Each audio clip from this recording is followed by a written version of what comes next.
You're already giving off a vibe. The question is, do you know what it's saying?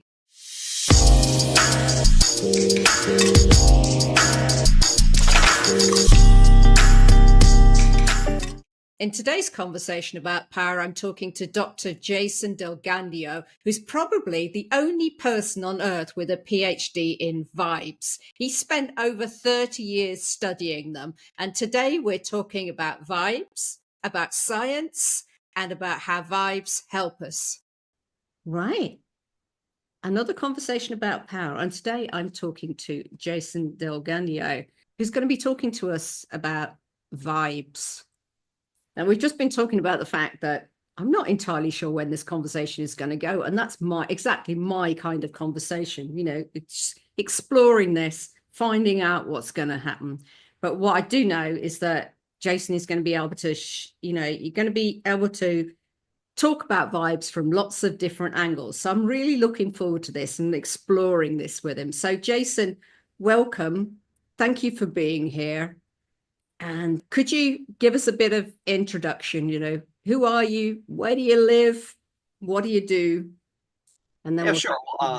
First, obviously, thank you for having me on the show, Lynn. I appreciate it. So I'm looking forward to this conversation about vibes and power. So my name is Jason Delgandio. I'm a college professor at Temple University, which is in Philadelphia in the United States of America. I live just outside of Philadelphia. I was in Philly for a long time, but we bought a house in South Jersey about 7 years ago. Right? At Temple University, my expertise is the theory and practice of social justice with a focus on activism and social movements. So I study how human beings create positive social change. I've been doing that for decades now. However, outside of Temple, my other expertise is the study of vibes. Vibes in the plural, vibe in the singular, etc. Right? And I've been studying vibes on and off for about 30 years, since my late teens, going into graduate school and then becoming a college professor, becoming a scholar and academic, and so on. All right? The first question people usually ask me is like, well, what do you mean by the word vibe? All right? So my basic definition is a vibe is the exchange of energy between you and other people. So again, the exchange of energy between you and other people. But of course, the first question becomes, what is the nature of this energy? So for instance, is this energy a physical phenomenon or a metaphysical phenomenon? Is it a material phenomenon or is it an immaterial phenomenon? Is it a scientific phenomenon or is it a spiritual phenomenon, or perhaps all these things at the same time, depending on how you look at it, how you experience it, how you want to talk about it, etc. And to pause here just for a moment, most people talk about vibes. Most people refer to vibes on a regular basis. So as an example of that, I would invite your listeners to take note over the next week or so about how often they use the word vibe, or they hear someone else using the word vibe, or some variation. So vibe, vibrations, energy, frequency, and so on, right? And I almost guarantee that you'll be shocked about how often you come across the word vibe. But for myself, as a scholar, as an academic, and first and foremost as an intellectual, my question is, well, what are we talking about when we say the word vibe? What do we mean? How do we explain it? How do we define it?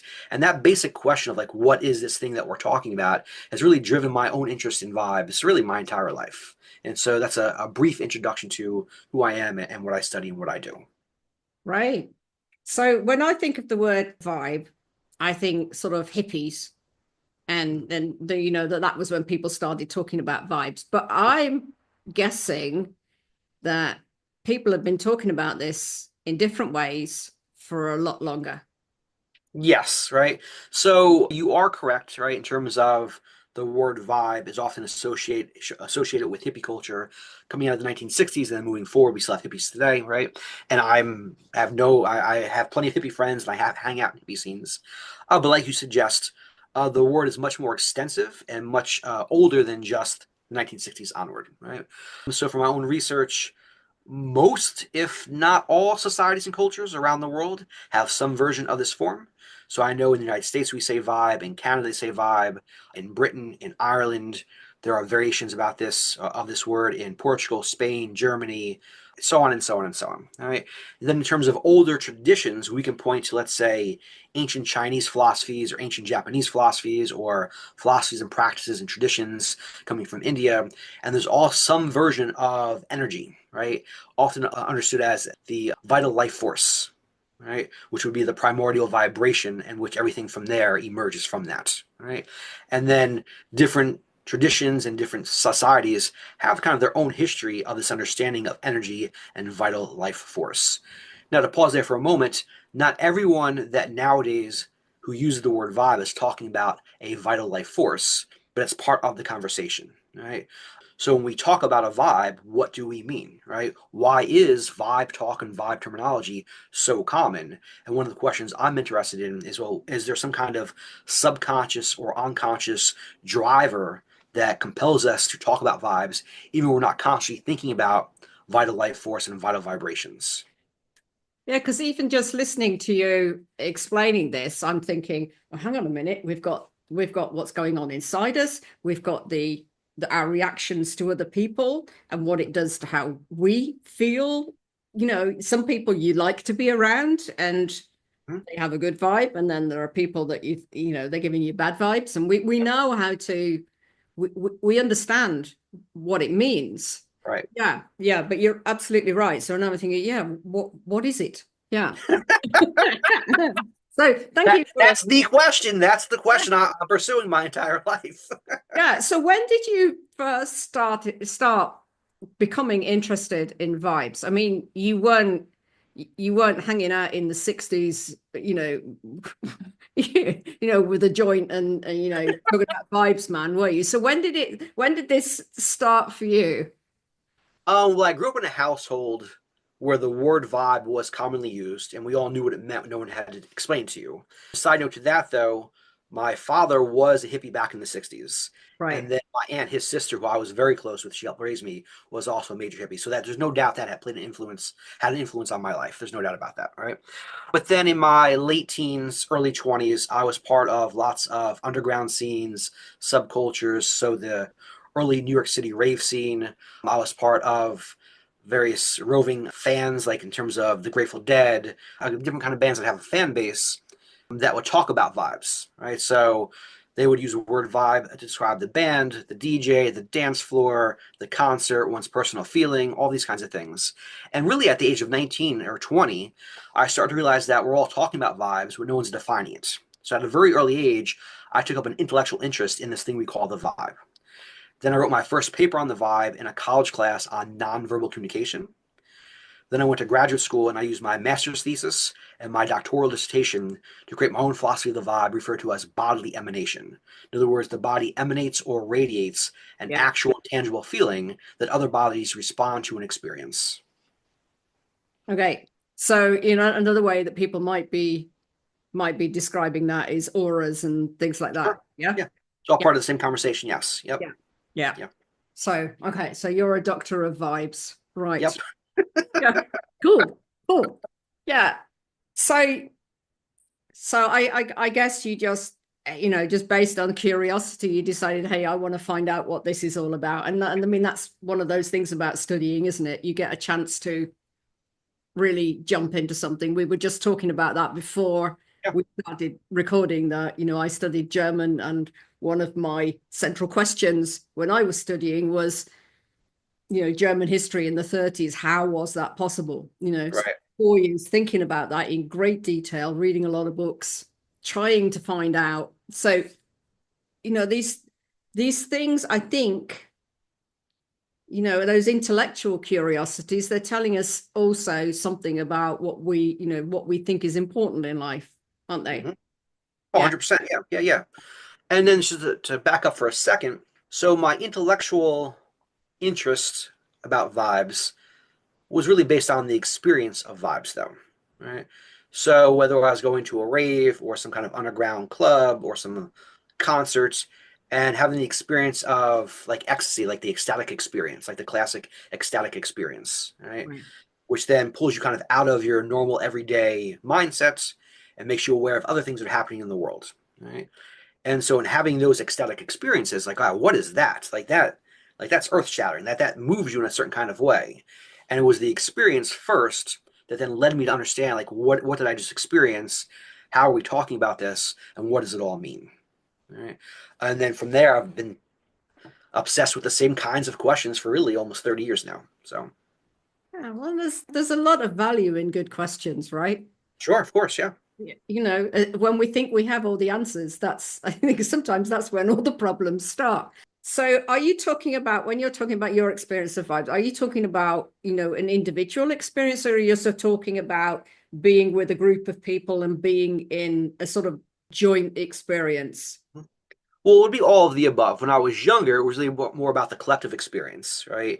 Of the dance floor of a concert, of a sporting event, whatever the case may be. But as you were saying earlier, vibes are happening all the time, right? Whether I am at a musical concert with 20,000 people or if I'm walking through the woods by myself, right? There's always some kind of vibe, some kind of bodily emanation that you can tap into and experience. And I think of vibes as an ongoing dialogue between bodies, right? My body, your body, the body of the listeners and the viewers, the bodies that exist at a grocery store or on the beach in the summer or whatever the case may be, right? And so then the question becomes, how do we learn to participate in that ongoing vibrational dialogue?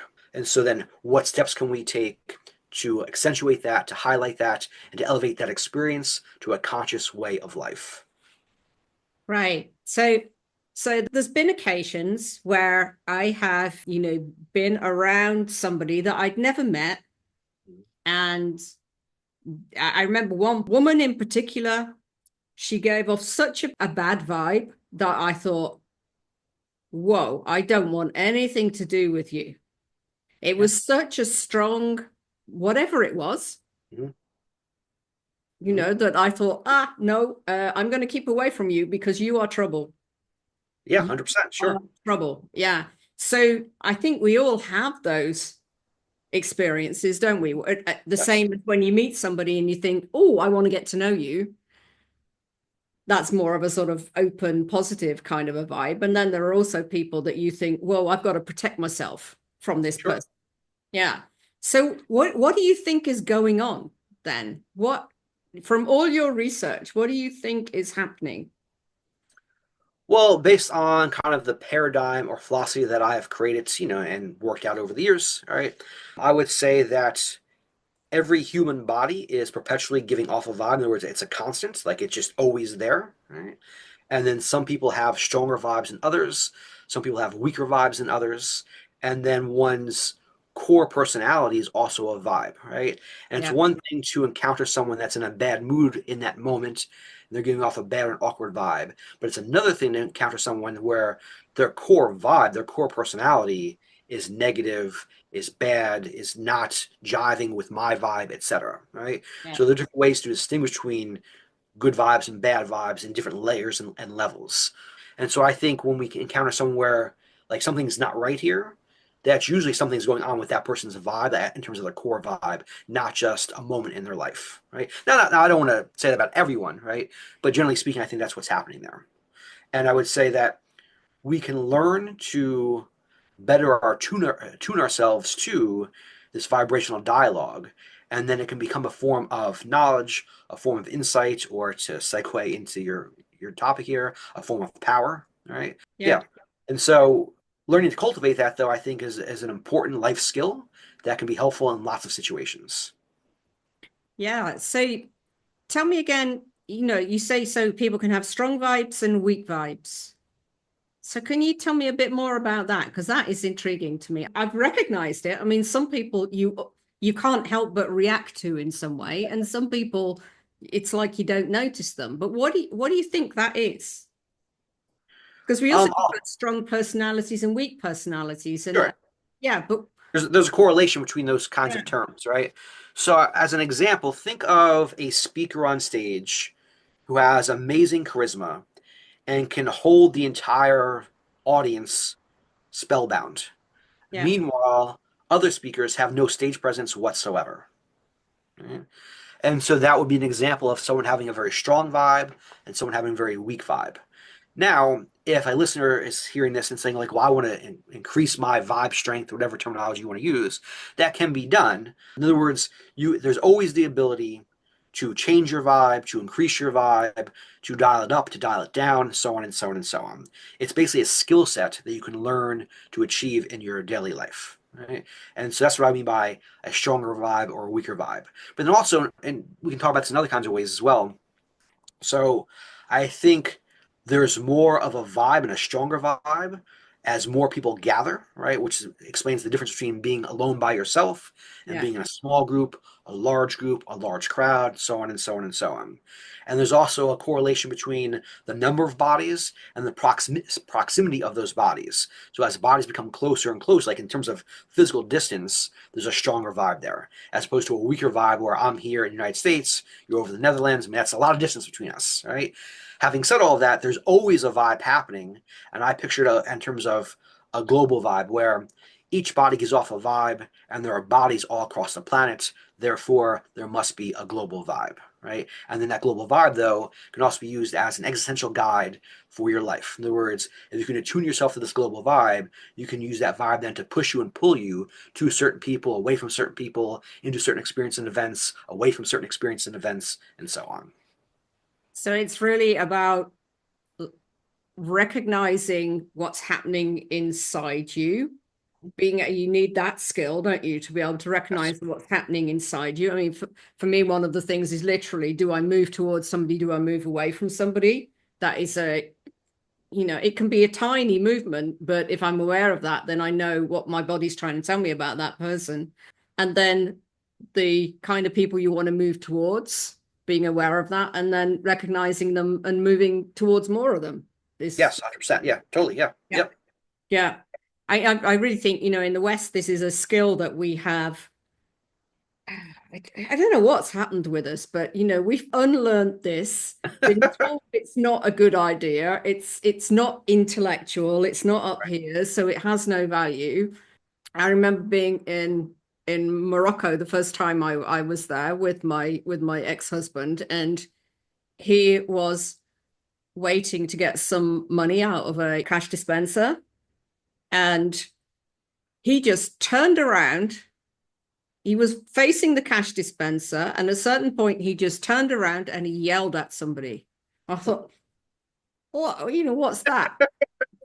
And then this guy just disappeared. And he Oh, said, wow. I felt he was up to no good. And this Mhm. was somebody behind his back at Yeah, at a yeah. distance of, I don't know, a couple of meters.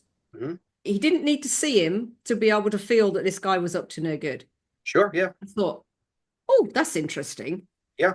Yeah. We can do this. We don't even need to be able to see somebody. We can just Right. feel and Yeah. react to it in that kind of a way. Yeah. Yeah. Just pause there for a moment, though.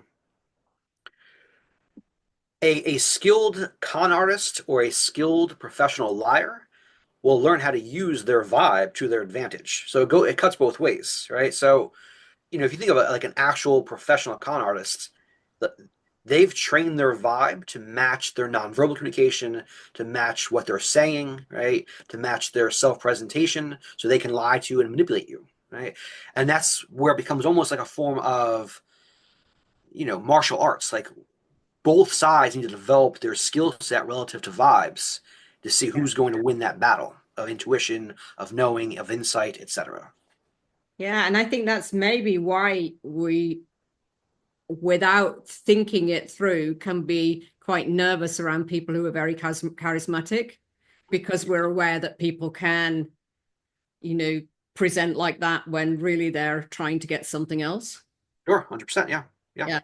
Yeah. Again, quick example. I was at an event, and it was a political event.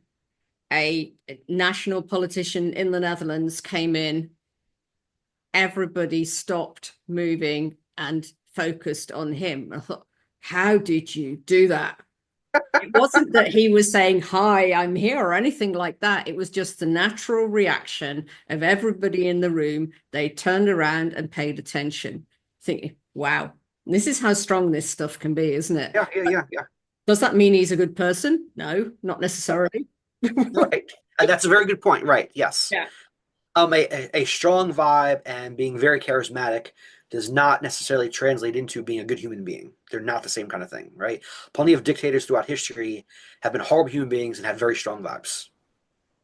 Yeah. So, Yeah, exactly. Yes, and without going into politics too much. It's that work. Right. Yeah. So, okay, Jason, having sort of like dug into the idea of vibes and what they are and how they work. So if I say the word power, what associations do you have with it being a doctor of vibes? Sure. It's a great question. It's almost overwhelming because in my mind, there's no aspect of power that is not in some way related to vibes. Right? And so I guess the question is, how might these two things relate, like vibes and power? Right? And I would say, well, you could think of using your vibe as a form of power empowerment, like self empowerment, right? So how might you develop your vibe skill sets, your vibe knowledge, your vibe intelligence as a way to boost your self confidence, as a way to increase your charisma, as a way to develop a kind of knowledge about other people and about yourself, about situations, kind of what we've been talking about. And I think all of that is a different, it relates to forms of power, right? Then you can also use your vibe in a form of negative power in terms of dominating and controlling people, right? So the vibe you give off can intimidate people. If I think about a street fight between two individuals, in the first few seconds before the fight even happens, a fight can either be won or lost simply about the vibe you give off. Someone's giving off an intense vibe, someone gets intimidated, now it doesn't even happen, right? So all of these things relate to vibes and power. I mean, they're I think they go hand in hand. Yeah, you're making me think of a lot of examples when you're speaking, reminding me of situations. A long time ago, I did karate, and I remember being out for the evening with a friend, also not a very, also a vertically challenged woman, and but she'd also done karate, and there were a group of guys who were following us and being a pain, and we looked at each other and we said, "Hey." We both sort of acknowledged at that moment, oh, we've done karate, and then we just walked and they left us. Oh, yeah, of And that's sometimes how it works. I was glad they didn't follow us, to be honest, but just having that course, yeah. Mhm. that vibe at that moment was, did the trick. Sure. So when do you feel most powerful? Oh, good question. Hmm. It's kind of a scary question. I don't know what's going to come up. I don't know. Like that's when do I feel most powerful? I very much enjoy the public speaking experience, and I've been obviously teaching for at this point almost 30 years since I first walked into the classroom as a teacher at the age of 22. I went to graduate school, and then I was a teaching assistant, but we had full reign. It was our class, and so technically I was the age 22. And, and so I'm used to being in front of people that way. And I've developed the ability to use my vibe in the right kind of way at the right time to have a certain kind of influence and impact on the audience. I don't mean just students, but any audience. And I like the public speaking experience because you know in the moment if you're doing it well or not well. So, for instance, with the writing process, well, if after writing for a long time, and I've written a lot in my life, you kind of know when you have a good paragraph or a good line, something like that. But it's often waiting on response from a reader where you know if you got it right or not. When you're speaking in public or on a stage platform, at least I know in the moment if I'm hitting it in the right way or not. And in that sense, I feel very much empowered in that moment to be able to orchestrate and facilitate that experience for the audience. Yeah, that makes a lot of sense because sometimes when you write something, somebody can come back to you a year later or several years later and say what you wrote then had a real big impact, but you're Right. not aware of that when you're writing it. You might write and think, hey, this is pretty good, but you don't know. No, exactly. That's much more immediate feedback then. Yeah. Right. Yeah. So what do you enjoy about power? Oof. Another scary question. Wow, I'm afraid what what I might say. What do I enjoy about power? I enjoy the possibility of having a positive impact on the world. Right? Using my power, whether that be a vibe or something else, in a way that evokes and facilitates better relations amongst human beings, that evokes and facilitates different thoughts and ideas about what kind of world we might create for ourselves. That's based on the presumption that everything that exists, we create it as human beings. In other words, we create our own social realities. And if this is what we created, we can recreate the world in a different kind of way that is far beyond anything that's happening right now. Right? And I think that kind of power is the power that I'm most interested in. And I think that kind of power literally has the ability to change the world for the better. Yeah. Yeah, absolutely. And yeah, what I'm doing with that question is trying to change, our ideas about power are quite often colored by dominance, negative. Yes. Yeah. So, but there are so many things we can do with it if we're aware of it, if we know how to use it. So yeah, yeah. So new possibilities we couldn't think of yet. You're right. Yeah. Love it. Love it. So what do you do if you want to feel more powerful? Is there somewhere you go, or is there some practice you have, or It's a good question, and I want to be self-reflective here in terms of my identity markers and being a white, straight, cis, male, middle class, etc., especially living in the United States, especially nowadays. And so I'm viewed with an abundance of privileges that not everyone has access to, right? So I want to frame it that way first, right? But in terms of what I enjoy most about power, again, is having uh, a positive impact on people, right? Using my privilege and power to help other people, help other individuals, right? To shape the world in a positive way. And if I could use my power in any way, shape, or form, I would do it to invite people to, again, rethink the nature of our current world and to reimagine a different kind of world where everyone is liberated.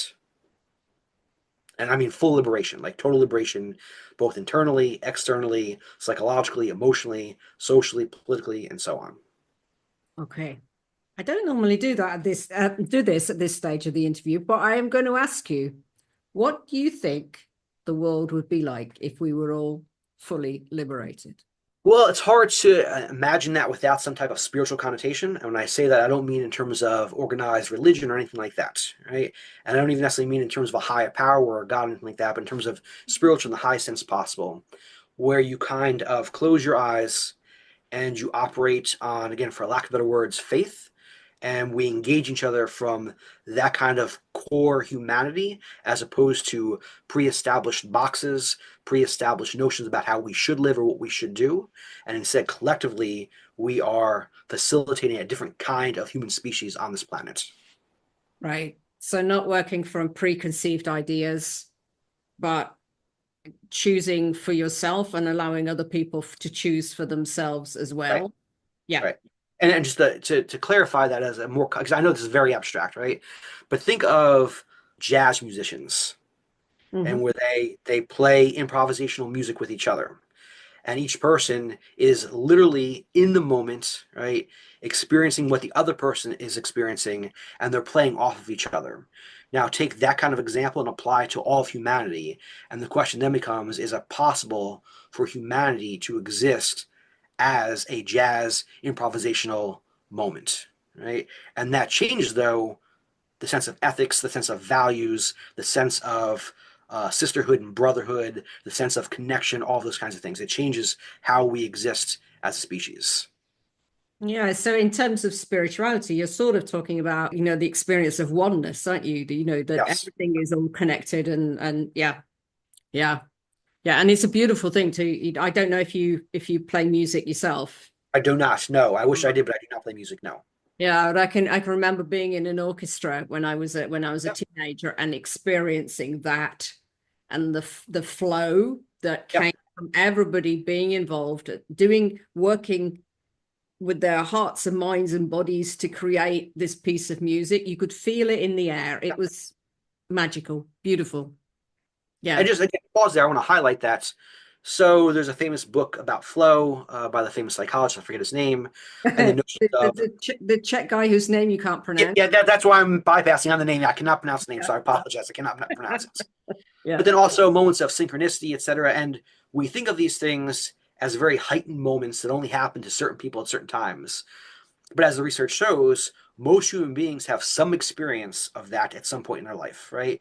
It could be playing music, it could be playing sports, it could be doing dance, it could be gardening in your backyard, going for a hike in the woods. But we have these small moments in our life where we experience this flow, this synchronicity, and also this vibe. And then the question becomes, how can we elevate that experience to a collective phenomenon and then have that sit at the center of our lives?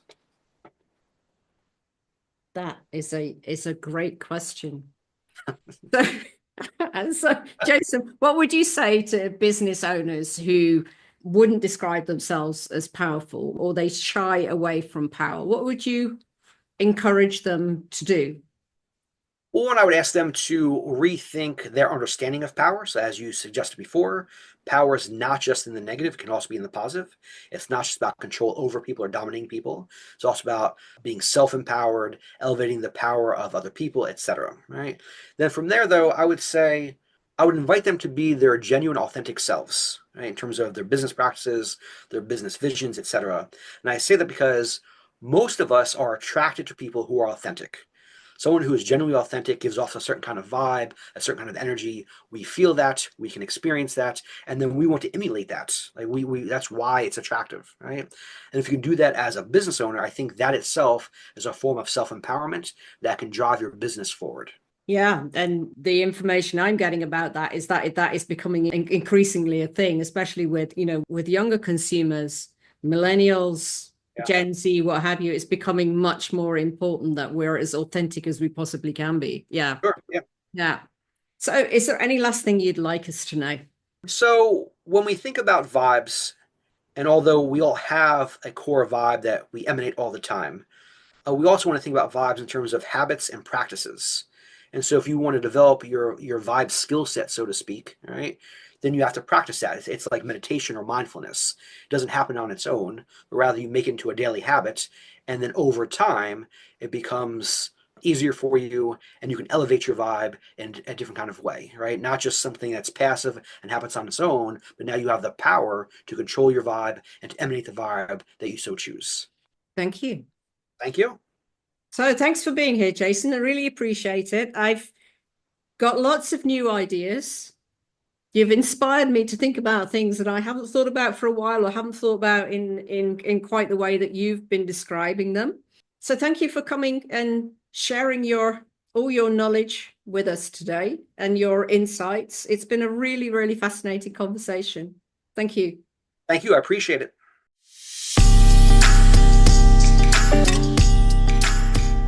Hey, if you enjoyed today's episode, why not try out this episode or this one instead and find out more about how power can work for you and your business?